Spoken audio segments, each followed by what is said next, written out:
സഹകരണവേദി മല്ലപ്പള്ളി താലൂക്ക് കമ്മിറ്റിയുടെ നേതൃത്വത്തിൽ മല്ലപ്പള്ളി കേരള ബാങ്കിന് മുന്നിൽ ധർണ നടത്തി. ധർണ അഡ്വക്കേറ്റ് കെ ജയവർമ്മ ഉദ്ഘാടനം ചെയ്തു.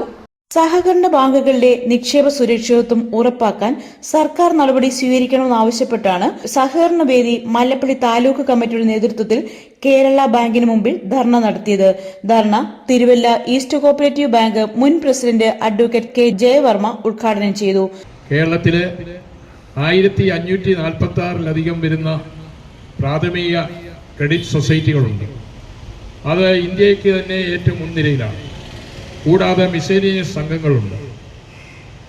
60 അർബൻ കോഓപ്പറേറ്റീവ് ബാങ്കുകളുണ്ട്. സഹകരണ മേഖലയുടെ എക്കാലത്തെയും അത്താണിയായി നിൽക്കുന്ന ഇന്ത്യയുടെ സഹകരണ പ്രസ്ഥാനത്തിൻ്റെ വഴികാട്ടിയായിരുന്നു കേരളത്തിലെ സഹകരണ പ്രസ്ഥാനം എന്ന് പറയുന്നത്. തച്ചടി പ്രഭാകരൻ തുടങ്ങിയ ഉന്നതരായ സഹകാരി സുഹൃത്തുക്കളുടെ ആത്മാർത്ഥമായ പ്രവർത്തന പാരമ്പര്യം കൊണ്ട് കെട്ടിപ്പടുത്ത കോബാങ്ക് ടവർ അടക്കമുള്ളത് ഇതിനുദാഹരണമാണ്. കേരളത്തിലെ വിവിധ സഹകരണ സ്ഥാപനങ്ങളാണ് മറ്റ് പൊതുമേഖലാ സ്ഥാപനങ്ങളേക്കാൾ മികച്ചു നിൽക്കുന്നത്. പല സഹകരണ ബാങ്കുകളും 1000 കോടി ഉറുപ്പികയിലധികം നിക്ഷേപം നടത്തുകയും UPI സംവിധാനങ്ങൾ ATM, RTS തുടങ്ങിയ എല്ലാ ഡിജിറ്റൽ സംവിധാനത്തോടുകൂടി പ്രവർത്തിക്കുന്നതുമായ സഹകരണ സംഘങ്ങൾ കേരളത്തിലുണ്ട്. സഹകരണ സ്ഥാപനങ്ങൾ സാമ്പത്തിക നിയന്ത്രണമുള്ള സ്ഥാപനങ്ങളാണ്. ആ സാമ്പത്തിക നിയന്ത്രണങ്ങൾ റിസർവ് ബാങ്ക് ഓഫ് ഇന്ത്യ പരിപാലിക്കണം.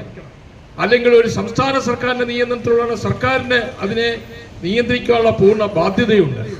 അതിനെ മറ്റ് രാഷ്ട്രീയ കേന്ദ്രങ്ങളിൽ നിയന്ത്രിക്കുന്നത് അപകടമാണ് എന്ന് അന്നു മുതൽ കേരളത്തിൽ UDF സംവിധാനങ്ങൾ നിയമസഭയ്ക്കകത്തും പുറത്തും പറഞ്ഞതാണ്. കേരളത്തിൽ പത്തനംതിട്ട ജില്ല അടക്കമുള്ള 14 ജില്ലകളിലും CPM നേതൃത്വത്തിലുള്ള ഗുണ്ട വിളയാട്ടത്തിന്റെ ഫലമായി ഭരണ സംവിധാനങ്ങൾ ഏറ്റെടുക്കുന്ന പ്രക്രിയ തുടർന്നുകൊണ്ടിരുന്നു. അഭംഗുരം തുടർന്നുകൊണ്ടിരുന്നപ്പോൾ ഭരണ സംവിധാനത്തിൽ അസ്ഥിരതയുണ്ടാക്കുന്നു. നിക്ഷേപം പിൻവലിക്കുന്ന സാഹചര്യത്തിലേക്ക് പോകുന്നു. നിക്ഷേപ മേഖല ആശങ്കയുടെ വക്കത്തിലെത്തി. അങ്ങനെ കോടികളുടെ നിക്ഷേപം സഹകരണ പ്രസ്ഥാനത്തിൽ നിന്ന് നഷ്ടപ്പെടുകയോ ചോർന്നു പോകുകയോ കവർന്നെടുക്കുകയോ ചെയ്തുണ്ടായി. അതിന് ഒറ്റ ഉദാഹരണം മാത്രമേ ഉള്ളൂ, കരിവന്നൂർ. കേരളത്തിൽ കരിവന്നൂർ മോഡലുള്ള നിരവധി സംഘങ്ങൾ തിരുവനന്തപുരം ജില്ല അടക്കമുള്ളിടത്തുണ്ട്. ഞാൻ ഓരോന്നായി പറയാൻ ആഗ്രഹിക്കുന്നില്ല. Taluk committee chairman KP Philip അധ്യക്ഷത വഹിച്ചു. G Satheesh Babu, Aby Mekkarinjattu, Reji Panikkamuri, Sam Patteri, KJ Sabu, R Pushkaran, Sunil Niroopulam, PK Sivankutty, Reji Thekkunkal, MK Subhash Kumar, Linson Parolikkal, Bency Alex, Anila Francis, Elizabeth Jacob, Lalitha P Kumar എന്നിവർ പ്രസംഗിച്ചു.